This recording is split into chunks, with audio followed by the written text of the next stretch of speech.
Yes, we can. The unwashed masses will helplessly follow the leader and go along with any message they spout. Yes, we can. Yes, we can.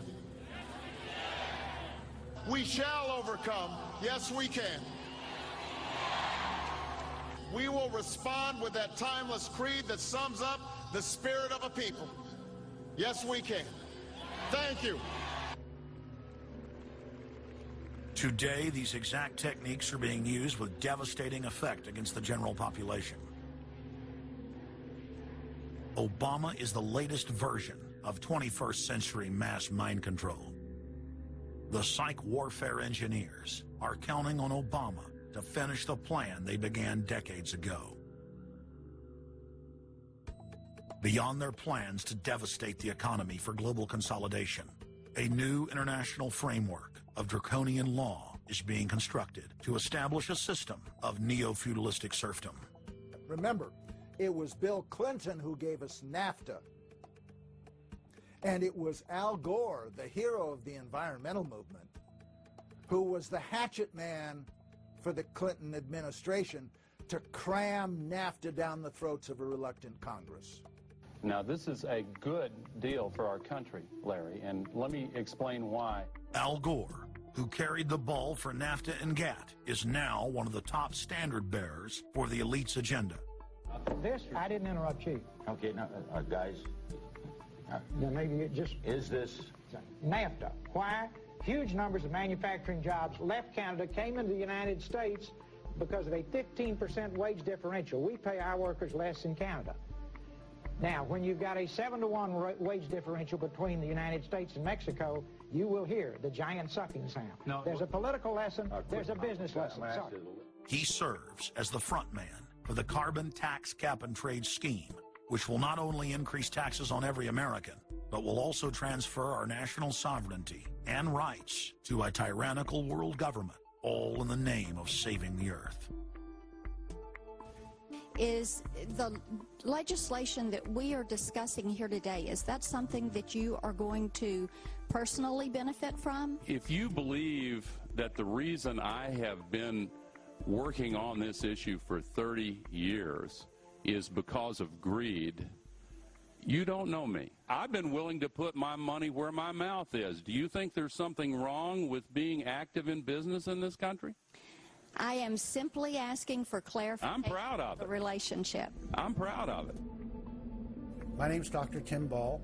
I'm a climatologist. I have a PhD in climatology from the Queen Mary College, the University of London, England.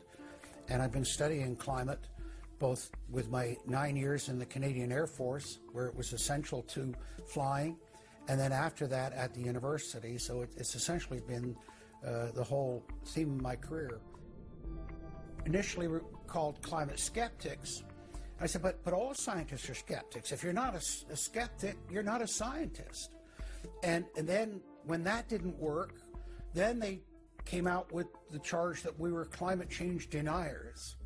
And I remember when I was first called a denier, and it was in the Times of London and England, and of course the word denier was clearly deliberately chosen because of the Holocaust connotations of that term. So it was not only a charge that you were ignoring the truth, but you were doing it in a very evil way. And of course, I laugh about that now because my whole career has been anything but a climate change denier. I've spent my career trying to educate people to how much climate changes naturally. So I'm anything but a denier, but of course that is part of the politics. Under the Nazis, there was something called race science. They had a lunatic theory of eugenics, the Aryan heritage, and all the rest of this. Absolute crackpot pseudoscience.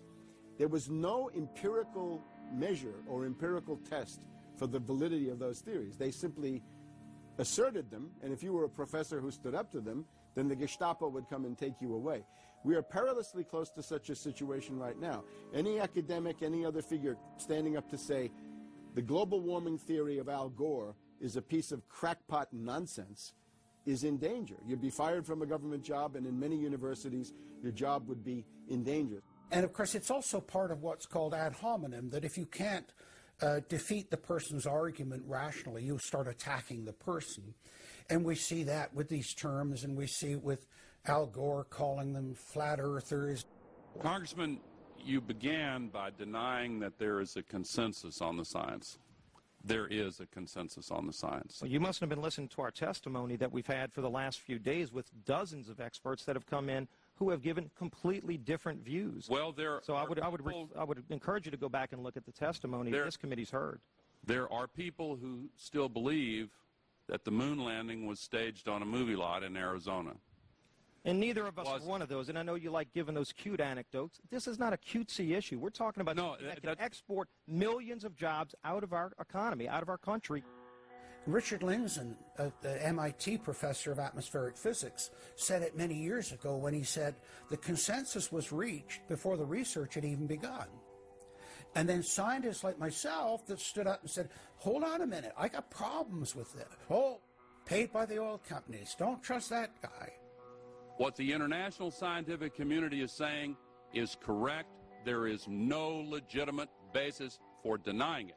Now, you hear the consensus argument. Well, the majority of scientists.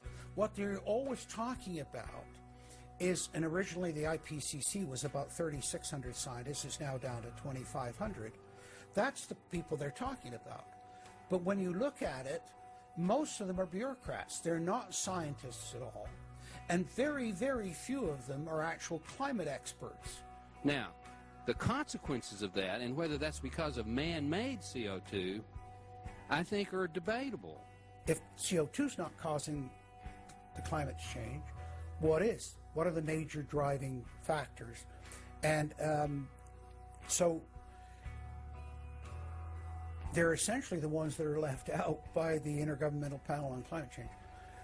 It's unbelievable to me that they can come out and ignore the sun. I mean, everybody knows the sun goes in, it gets cool. You notice that, right? You have an eclipse, the temperature drops, and the birds start to get excited and so on. And when you look at the seasonal changes with the sun, how you can suggest that the sun is not a factor is really quite remarkable. Giving us false scientific information is not going to clean up our environment. Speaking with a lot of promises and innuendo is not going to help clean up our environment. The globalists have co-opted the environmental movement. There are a lot of real environmental problems we face, like genetic engineering, where they're splicing plants, animals, insects, you name it. Toxic waste dumping in the ocean. No one wants to breathe bad air or drink toxic water. But the global carbon tax has nothing to do with that. It's a tax literally on breathing. Go out on the street or talk to your friends, your neighbors. Ask them, hey, should we ban dihydrogen monoxide? It's bad for the environment. The average person will sign your petition calling for the banning of water. That's right. Dihydrogen monoxide is water. It's the same thing with table salt, sodium chloride. And that's exactly what the establishment is doing with carbon dioxide. Ooh, dioxide. It has this scary sounding name. But the truth is, it's one of the 4 elements of life on this planet. Oxygen, carbon dioxide, water, and sunlight. And if the establishment can tax and list as a toxic waste one of those basic 4 building blocks of life, carbon dioxide, they can regulate and control every facet of our lives and shut down any businesses that aren't part of their New World Order. The idea that carbon is a pollutant is essentially a way of saying that humanity is a disease or a cancer that ought to be wiped out. Genocide. People have argued in this environmental coterie around Obama, around Holdren, the theoretician of de-development, who is now the science advisor of the White House, really the anti-science advisor. They've argued that babies are carbon monsters, carbon machines, and that every time you breathe out carbon dioxide, you're part of the pollution of the planet. This is an absolutely anti-human doctrine. They use the environmental movement to promote their real agenda, which is globalization and federalization in power. The advisor to Gordon Brown wants to exterminate 1/2 of the population of the British Isles. Now, that's something Hitler might have tried to do, or Stalin. They didn't succeed. Will Gordon Brown do it? You can read this in the statements of these lunatics, radical environmentalists, fanatical Malthusians, tree huggers, whatever you want to call them. This is an ideology of genocide which can be documented exhaustively, ad nauseum, out of their own statements.